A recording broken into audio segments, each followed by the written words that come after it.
Hi everyone. So in this video, I will be talking about TCS NQT Verbal Ability Complete Test. ठीक है. So Verbal Ability अगर आप लोगों को पता हो तो TCS का एक बहुत ही ज्यादा अंडररेटेड सेक्शन है बिकॉज काफी बच्चे इस पर कम ध्यान देते हैं. बट देखो ये एक ऐसी चीज है जो एक तो इजी टू मीडियम है. प्रिपरेशन के लिए ज्यादा टाइम चाहिए नहीं. अगर आप इसके लिए प्रिपेयर करते हो ना तो उतना टाइम नहीं चाहिए. थोड़ी बहुत प्रैक्टिस में आप इसमें बहुत ज्यादा अच्छा स्कोर कर सकते हो. एंड इस वीडियो में पूरे 25 क्वेश्चंस के साथ मैं आपको एक पूरा पेपर दिखाने वाला हूं टीसीएस एनक्यूटी की वर्बल एबिलिटी का. ये एक मॉक टेस्ट होने वाला है जिससे आपको पूरा आइडिया हो जाएगा कि भाई जो टीसीएस एनक्यूटी का एक्चुअल एग्जाम होगा उसमें कैसे क्वेश्चंस आते हैं, क्या क्वेश्चंस आप लोग एक्सपेक्ट कर सकते हो. और डेफिनेटली ये जो पेपर है अगर आप पूरा पेपर देखोगे तो आपको बहुत ज्यादा हेल्प होगी.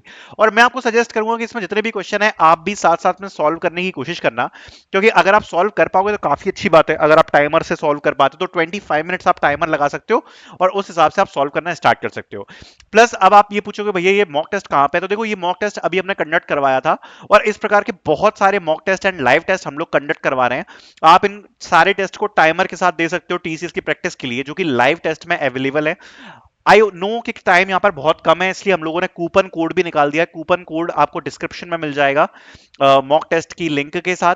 तो आप कूपन कोड जब अप्लाई करोगे तो ये मॉक टेस्ट में आपको कुछ डिस्काउंट भी मिल जाएगा. प्लस इसमें काफी सारे लाइव टेस्ट चल रहे हैं. जैसे ये मैं आपको टेस्ट दिखा रहा हूँ ये वर्बल एबिलिटी का है एंड इसको हम डिस्कस करेंगे. तो यहाँ पर अगर आप देखोगे तो reasoning, verbal ability, numeric complete live test चल रहे हैं.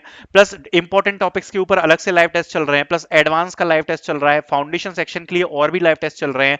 एंड यहाँ पर फुल लेंथ का भी एक टेस्ट चल रहा है. सो इनसे आप प्रैक्टिस कर पाओगे काफी अच्छी जिससे आपकी प्रिपरेशन हो पाएगी. प्लस आपको यहाँ पर कोडिंग शीट्स वगैरह मिल जाएंगी प्रैक्टिस करने के लिए. प्रीवियस ईयर के मतलब फुल लेंथ टेस्ट मिल जाएंगे, प्रैक्टिस सेट्स मिल जाएंगे आपको काफी सारे जिनका आप यूज कर सकते हो प्रैक्टिस करने के लिए. तो डेफिनेटली ये जो मॉक टेस्ट सीरीज आपको काफी हेल्प करेगी. प्लस डिस्क्रिप्शन में आपको कूपन कोड भी मिल जाएगा जिसका आप यूज कर सकते हो. उससे आपको डिस्काउंट मिल जाएगा. तो स्टार्ट करते हैं. देखो सबसे पहले टीसीएस को हम समझते हैं. टीसीएस का जो वर्बल एबिलिटी का टेस्ट है ना, मैं आपको रिक्वेस्ट करूंगा अगर आप चाहो तो टाइमर सेट कर लो अपनी घड़ी में और क्वेश्चंस को आप सॉल्व करना स्टार्ट करते जाओ जैसे जैसे मैं आपको स्क्रीन पर दिखा रहा हूं. तो मैं डिस्कस करता हूं फर्स्ट क्वेश्चन से. सबसे पहले अगर देखोगे तो यहां पर करेक्ट रिस्पॉन्स के लिए 1 मार्क दिया जाएगा और नेगेटिव मार्किंग यहां पर नहीं है. तो आप देखोगे तो ये बहुत ज्यादा बड़ा पैराग्राफ है. और टीसीएस का जब एग्जाम आपका एक्चुअल एग्जाम होगा तो एक चीज जब आप नोटिस करोगे तो आपको पता पड़ेगा कि टीसीएस के एग्जाम में बहुत बड़े बड़े पैराग्राफ्स यहां पर आपसे पूछे जाएंगे. ये बात सही है कि टीसीएस का जब एग्जाम होता है तो ये जो रीडिंग पैराग्राफ है ना ये सबसे ज्यादा लेंदी और टाइम टेकिंग होता है. ठीक है, टाइम बहुत ज्यादा लेता है ये सेक्शन क्योंकि इसमें काफी लेंदी पैराग्राफ होते हैं. इसलिए हम लोगों ने भी इतना बहुत बड़ा लेंदी सा पैराग्राफ प्रोवाइड कराया है बच्चों को प्रैक्टिस करने के लिए. एंड देन इसके कुछ क्वेश्चंस यहाँ पर रखे हैं. तो आप देख सकते हो ये पूरा पैराग्राफ है. अगर आप चाहो तो स्क्रीनशॉट ले लो. मैं आपको पूरा पैराग्राफ ऐसे दिखा देता हूं. आप स्क्रीनशॉट ले सकते हो. राइट, अब इसके क्वेश्चंस मैं आपको दिखाता हूं. तो जैसा पहला क्वेश्चन इसमें पूछा गया है the primary purpose of the paragraph is. ठीक है, तो ये प्रकार के जो क्वेश्चन है ये आपसे पूछे जा सकते हैं. आपको क्या करना है, आपको पूरा पैराग्राफ पढ़ना है. थोड़ा थोड़ा सा मतलब आप आइडिया ले सकते हो कि मेन पॉइंट्स क्या है. जल्दी जल्दी से आपको एक तो रीडिंग स्पीड आपको बढ़ानी पड़ेगी. आपकी रीडिंग स्पीड अच्छी होनी चाहिए. प्लस अंडरस्टैंडिंग स्पीड अच्छी होनी चाहिए कि जब आप पैराग्राफ को पढ़ रहे हो तो जैसे ही आप पढ़ रहे हो तो आपको समझ में आ रहा है कि भाई पैराग्राफ में क्या लिखा है, मेन मोटिव क्या है. ठीक है, तो उसमें आपको कुछ ऑप्शंस दिए जाएंगे ए बी सी डी के भाई मेन जो पैराग्राफ का मोटिव है वो क्या है. और आपको यहाँ पर ऑप्शन चूज करना पड़ेगा ए बी सी और डी में से. तो जब आप पैराग्राफ को एक बार पढ़ोगे उसकी समरी आपको समझ में आएगी तो आपको समझ में आ जाएगा ए बी सी डी. बाकी इसका आंसर यहाँ पर हमने प्रोवाइड कराया गया है कि जो पैराग्राफ है उसका ये आंसर क्यों आएगा. अगर आप देखोगे तो इस क्वेश्चन को 94% बच्चों ने अटेम्प्ट किया था और मात्र 11% बच्चे इसको सही दे पाए. मात्र 11% बच्चों ने इसका आंसर सही किया है. क्यों, आप पूछोगे भैया ऐसा क्यों है भाई, इतना लो परसेंटेज क्यों है. क्योंकि रीडिंग पैराग्राफ एकमात्र ऐसी चीज है वर्बल एबिलिटी के अंदर जो सच में लेंदी और डिफिकल्ट आती है. और इसको पूरे क्वेश्चन को सॉल्व करने के लिए आप समझ रहे हो भाई प्राइमरी पर्पस क्या है पैराग्राफ का. आपको एक तो अंडरस्टैंडिंग बहुत अच्छी होनी चाहिए, रीडिंग स्पीड अच्छी होनी चाहिए. तो ये बहुत ज्यादा रिक्वायर्ड रहता है. इसलिए इसकी प्रैक्टिस काफी ज्यादा रिक्वायर्ड होती है. इसलिए हम लोग काफी प्रैक्टिस करवा रहे हैं बच्चों की रीडिंग पैराग्राफ्स की. ठीक है, तो इसका आंसर सी है. ठीक है, तो ये इसका आंसर होगा. नेक्स्ट क्वेश्चन की तरफ चलते हैं. क्वेश्चन टू भी सेम ही पैराग्राफ है. इसमें पूछा गया था passage implies that for a woman of effectively take her part in the work worlds work she must do which of the following. Talk to her husband about politics, rule her home, saw, read and potter about, find a mediator to interact with the world at large, leave the house. तो इसमें भाई क्या करना है, तो आप जब एक बार पैराग्राफ पढ़ लोगे तो एक बार आप जैसे ही आप पूरे पैराग्राफ को पढ़ोगे तो आपको समझ में आएगा कि भाई एक जो लड़की है उसको यहाँ पर क्या करना चाहिए। तो जब आप पैराग्राफ को पढ़ोगे तो इसमें आंसर दिया होगा A, talk to her husband about the politics. तो आप देख सकते हो यहाँ पर कुछ मेंशन किया गया है इसके बारे में।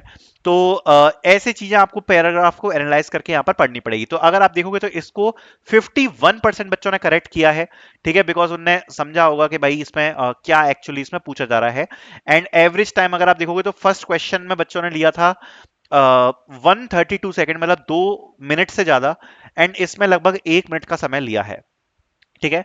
नेक्स्ट क्वेश्चन पढ़ते हैं। नेक्स्ट क्वेश्चन में है the passage implies which of the following about American society at the time of little one depicts. So ये भी यहां पर जब पैराग्राफ को पढ़ोगे तो आपको समझ में आएगा। इस क्वेश्चन को 43% बच्चों ने करेक्ट किया है, एवरेज टाइम लिया 61 सेकेंड। एंड देखो बेसिकली जो इस प्रकार के क्वेश्चन होते हैं ना उसपे आपको 3 ऑप्शंस दिए जाएंगे। जैसे आप देख सकते हो यहाँ पर 3 पॉइंट्स दिए गए हैं और पूछा जाएगा कि कौन से ऑप्शन सही है, जैसे one only, three only, one and three only, one two three only. क्योंकि इसमें जो आंसर है वो ऐसा नहीं है जरूरी हो कि एक ही स्टेटमेंट आंसर हो, एक से ज्यादा स्टेटमेंट भी आंसर हो सकते हैं। जैसे कि इसमें ये पूछा गया है, इसमें जो क्वेश्चन पूछा गया है उसमें ये जो तीनों सेंटेंस हैं वो यहाँ पर अलाइन कर रहे हैं अच्छे तरीके से, ठीक है। वन, टू और थ्री, तीनों स्टेटमेंट्स को यहाँ पर पैराग्राफ में यहाँ पर जस्टिफाई किया गया है, इसलिए यहाँ पर इसका आंसर अगर आप देख सकते हो 1, 2 एंड 3 होगा। 43% बच्चों ने करेक्ट किया है, बाकी इसका जो आंसर है वो यहाँ पर हमने प्रोवाइड इसका करवाया है, ठीक है। सो इसके बाद अगर आप अगला क्वेश्चन देखोगे तो अगला यहाँ पर एक नया पैराग्राफ आ चुका है और नए पैराग्राफ में अब यहाँ पर इस प्रकार के जो क्वेश्चंस हैं ये यहाँ पर इंपॉर्टेंट हो जाते हैं, बिकॉज कई बार आपको वर्डिंग्स रिलेटेड क्वेश्चंस भी टीसीएस पूछ लेती है। एक पैराग्राफ दिया होगा जिसमें ये क्वेश्चन दिया, the word interloper highlighted most nearly means. अब इस पैराग्राफ के कॉन्टेक्स्ट में इस वर्ड का क्या मीनिंग है, तो ये यहां पर जो इस प्रकार के क्वेश्चंस हैं ये आपसे टीसीएस में पूछे जा सकते हैं। तो अगर आप देखोगे तो आपको पहले तो पैराग्राफ में आप हाईलाइट किया जाएगा आपको वो वर्ड, वो आपको देखना पड़ेगा, प्लस देन उसके बाद आपको आंसर देना पड़ेगा कि ये जो A B C D option दिए हैं उसमें से सबसे ज्यादा किस ऑप्शन के साथ अलाइन करता है ये वर्ड। ओके, तो अगर आप देखोगे 24% बच्चों ने करेक्ट किया है, एवरेज टाइम आप देख सकते हो काफी ज्यादा है 133 सेकंड का। नेक्स्ट क्वेश्चन पे आ जाते हैं। The author refers to Kennedy and Barnes in the passage in order to, यहां पर भी ऑप्शंस दिए गए हैं, आप देख सकते हो ऑप्शन इसका डी है। अगेन आप जब पूरा पैराग्राफ पढ़ोगे तो समरी के बेस पर ही इस क्वेश्चन को कर पाओगे। 11% बच्चों ने करेक्ट किया है और एवरेज टाइम है यहाँ पर 63% का। नेक्स्ट क्वेश्चन आप देख सकते हो। नेक्स्ट क्वेश्चन ये यहां पर दोबारा से कि ऑथर का आपको समझना है कि भाई जब आपने पूरा पढ़ा तो इसका जो कॉन्टेक्स्ट है पैराग्राफ का वो आपको समझना पड़ेगा कि ऑथर भाई क्या बोल रहा है, ठीक है, ऑथर के हिसाब से स्टेटमेंट की क्या वैल्यू है। तो उस हिसाब के क्वेश्चन हमेशा पूछे जाते हैं, तो उसके कुछ ऑप्शंस दिए गए हैं।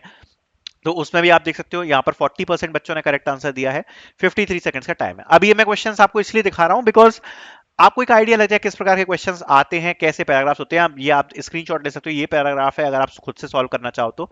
अब इसमें भी आपको सेम प्रकार के प्राइमरी पर्पस क्या है पैराग्राफ का, और पैसेज के अकॉर्डिंग यहाँ पर मेजर बेनिफिट्स क्या है लाइब्रेरीज का, एंड लाइब्रेरीज का रोल क्या है, वो सब इसमें क्वेश्चन पूछा गया है, ठीक है। तो ये पैसेज से रिलेटेड ही यहाँ पर क्वेश्चंस हैं। उसके बाद नेक्स्ट क्वेश्चन पे आ जाते हैं जो कि 11th क्वेश्चन है, और ये होने वाला है यहाँ पर अगर आप देख सकते हो ये पैरा जंबल का क्वेश्चन है। तो अगर आप देखोगे तो 10 क्वेश्चंस तो यहाँ पर जो पूछे गए हैं वो यहाँ पर सीधे सीधे रीडिंग कॉम्प्रिहेंशन से हैं।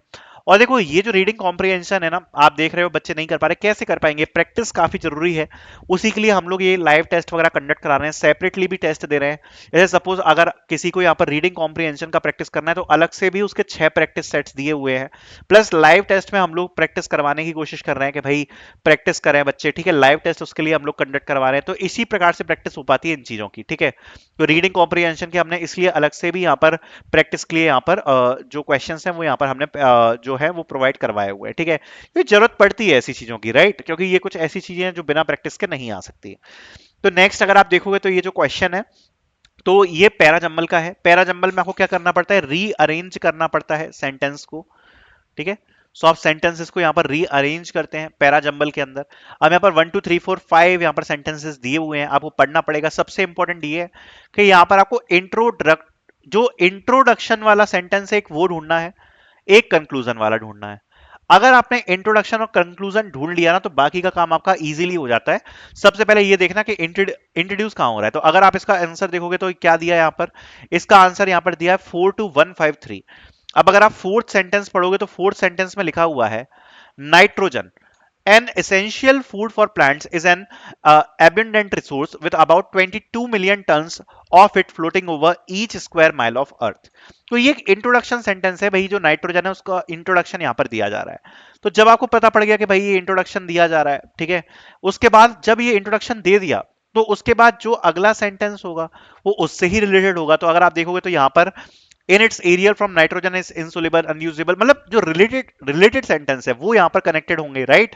तो उस प्रकार से हम पैराजंबल्स में चलते हैं। तो इसका आंसर 42153 है, क्योंकि जो स्टेप 1 है वो यहाँ पर इंट्रोड्यूस कर रहा है नाइट्रोजन को, सेकंड कर रहा है एक्सप्लेन कर रहा है उसके अनयूजेबल एरियल फॉर्म को, थर्ड यहाँ पर कर रहा है need for transformation before plants can use it, then introduce कर रहा है लाइटनिंग को, देन लाइटनिंग का रोल बता रहा है। तो 42153 इसका यहाँ पर अगर आप देखोगे तो आंसर है। एंड 42% बच्चों ने यहाँ पर अगर आप देखोगे तो आंसर सही दिया है, काफी बच्चों ने सही दिया है इसका answer. Average average time 109 seconds है। नेक्स्ट अगर आप देखोगे अगेन से पैराजंबल का क्वेश्चन है, अगेन वही ट्रिक आपको यूज करनी है। इसका आंसर 1432 है, ठीक है। तो सबसे पहले अगर आप देखोगे तो इसको 28% बच्चों ने करेक्ट किया, एवरेज टाइम 84 सेकंड का है। फर्स्ट सेंटेंस जो आप देखोगे तो ये इंट्रोड्यूस कर रहा है difficulty of relying only on narrative structure, that is relying on narrative structure alone. तो यहां पर अगर आप देखोगे तो यहां पर टॉपिक को इंट्रोड्यूस किया जा रहा है। अब यूजिंग से तो कोई टॉपिक को यहां पर इंट्रोड्यूस नहीं किया जा सकता, राइट। फिर उसके बाद आप देख सकते हो मीनिंग कैन बी, अब यहां पर किसी चीज के बारे में बताया जा रहा है मीनिंग, तो ये भी इंट्रोडक्शन नहीं हो सकता, ठीक है। एंड ये आपको कॉन्टेक्स्ट पढ़ के समझ में आएगा कि थर्ड भी नहीं हो सकता। जब आपको पता पड़ गया कि वन इंट्रोडक्शन है, आप देख सकते हो ऑप्शन में भी सारे सेंटेंस में वन को इंट्रोडक्शन बनाया गया, तो वन तो इंट्रोडक्शन हो गई। फिर उसके बाद वन किससे रिलेटेड है, तो अगर आप ऑप्शंस को भी देखोगे तो दो ऑप्शंस में फोर दिया गया है, एक हाई चांस बनता है कि फोर से रिलेटेड होगा, बिकॉज कंफ्यूज करने के लिए यहां पर अगर आप देखोगे तो एक में टू दिया, एक में थ्री दिया, दो में फोर दिया, तो ऐसे भी चीजें यहां पर रहती हैं। फिर 3 2 है और 2 3 है, उसको आप कॉन्टेक्स्ट के साथ समझ सकते हो कि क्या आंसर करेक्ट में होगा। फिर अगेन से अगर आप देखोगे तो ये एक आपका दोबारा से एक पैराजंबल का क्वेश्चन है, 1 2 3 4 5 ये इसका आंसर है। एंड 56% बच्चों ने करेक्ट आंसर दिया है इसका। ये जो ऑर्डर दिया है यही करेक्ट है, कई बार ऐसे भी क्वेश्चन आ जाते हैं कि जिसमें जो ऑर्डर दिया हो वो करेक्ट हो, ठीक है। सो इसको भी आप देख सकते हो, ये भी क्वेश्चन है। देन भाई आ जाते हैं आपके grammar based question. So grammar based question आप देख सकते हो, by the train finally arrived we dash, wait इसमें फिल करना है। अब इसका प्रॉपर ग्रामर यहाँ पर यूज करना है, eight the station for the more than 2 hours. तो पहले बात तो इसमें टाइमिंग दी हुई है, ठीक है। और पास्ट का सेंटेंस है तो क्या यूज करेंगे, हैड बीन वेटिंग, ठीक है। तो वेट यहाँ पर हैड बीन वेटिंग हो गया, ये इसका आंसर होगा, ठीक है। तो ये करेक्ट आंसर है। By the time the train finally arrived we had been waiting at the station for more than 2 hours. तो ये इसका करेक्ट आंसर यहाँ पर होने वाला है, ठीक है। देन अराइव्ड यहाँ पर ये इसका आंसर का एक्सप्लेनेशन दिया है। He said that he dash finish the project by the end of the week but he still was working on it yesterday. तो इसका आंसर क्या होगा, वुड फिनिश, ठीक है। सो इसका भी एक्सप्लेनेशन दिया हुआ है, ठीक है।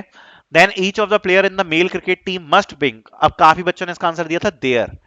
अब इसमें सब अगर आप देखोगे ना तो स्पेसिफिकली एक चीज मेंशन करी गई है, ईच ऑफ द प्लेयर। पहली बात तो ये सिंगुलर है, ईच, ठीक है। दूसरी बात मेल क्रिकेट टीम, सो मेल लिखा है इसलिए हम इसमें हिज यूज कर सकते हैं, अदरवाइज आप हिज और हर यूज करते, ठीक है। या हम बाद में देयर भी एक जेनरिक स्टेटमेंट की तरह यूज कर सकते हैं, बट यहां पर मेल क्रिकेट ऑलरेडी मेंशन किया गया है, ईच यहां पर सिंगुलर मेंशन किया है, तो डेफिनेटली यहां पर हिज आने वाला है, ठीक है। Then she dash studying for hours before the exam finally started, इस आंसर आएगा, ठीक है। इसमें जो आंसर लिखा हुआ है वो यहाँ पर गलत आंसर है। जो करेक्ट आंसर है वो यहाँ पर हैड बीन आएगा, बिकॉज अगर आप देखोगे ना तो सॉरी इज इसका करेक्ट आंसर नहीं है, हैड बीन इसका आंसर आएगा। क्यों आएगा, इसका एक्सप्लेनेशन दिया गया है। हैड बीन स्टडिंग क्यों आएगा, पास्ट परफेक्ट कंटिन्यूअस जो सेंटेंस है वो यहाँ पर आपका ये होने वाला है, ठीक है। सो इस क्योंकि इसमें आर्स भी मेंशन थे, राइट। देन ये सिचुएशन यहाँ पर दी गई है, इसके अकॉर्डिंग अगर आप देखोगे तो यहाँ पर आपको क्या करना है, आपको फॉर्मल कन्वर्सेशन बतानी है। फॉर्मल, ये फॉर्मल कन्वर्सेशन के क्वेश्चन आ जाते हैं कि भाई एक मैनेजर है, एड्रेस कर रहा है अपने एम्प्लॉइज को अबाउट द डेडलाइन, तो कैसे वो करेगा। अगर I want you to submit the report by Friday, ये थोड़ा सा वैसा लग रहा है, मतलब स्ट्रिक्ट टाइप का, यू मस्ट सबमिट, अगेन ये स्ट्रिक्ट में आ रहा है। I would appreciate if you could submit the report by Friday, ये एक हम्बल रिक्वेस्ट के रूप में आ रहा है, ठीक है। तो ये जो सी ऑप्शन है वो यहां पर होगा, क्योंकि फॉर्मल रिक्वेस्ट यहां पर हमें टिक लगानी है, please make sure you don't forget the report. So ये जो थर्ड सेंटेंस है सी, वो यहां पर इसका आंसर होने वाला है। 66% बच्चों ने करेक्ट इसका आंसर दिया, ठीक है, पोलाइट है, फॉर्मल है, इसलिए सही रहेगा। Then a professor is reminding the students about punctuality for the seminar. अब ये बात ध्यान से सुनना कि ये प्रोफेसर है, तो प्रोफेसर पंक्चुअलिटी के लिए बता रहा है, तो गाइज शब्द का यूज नहीं करेगा, डोंट बी लेट, ओके, ये लैंग्वेज अप्रोप्रिएट नहीं है, you should make sure to arrive punctually, ये यहां पर जो करेक्ट सेंटेंस है वो होने वाला है। Hey just come whenever you feel like, ये तो नहीं हो सकता, राइट? तो ये जो सी है इसका आंसर होने वाला है। 80% बच्चों ने करेक्ट आंसर दिया है, ठीक है। फिर आइडेंटिफाई करना है एरर्स को, तो इस टाइप के क्वेश्चंस आपको देखने को मिलेंगे। The list of items are on the desk, the list of item is on the desk, the list of item is on the list of item is on the desk. तो अगर आप देखोगे the list of items, तो लिस्ट क्या है यहाँ पर, सिंगुलर है, तो इज ऑन द डेस्क आएगा, राइट? तो सेकंड इसका आंसर है। देन अगर आप देखोगे तो 64% बच्चों ने करेक्ट किया है इसको। फिर पिक द करेक्ट सेंटेंस है, he said that he will finish the work yesterday, he said that he finished the work yesterday, तो इसका आंसर भी बी होने वाला है, he said that he finished the work yesterday, okay।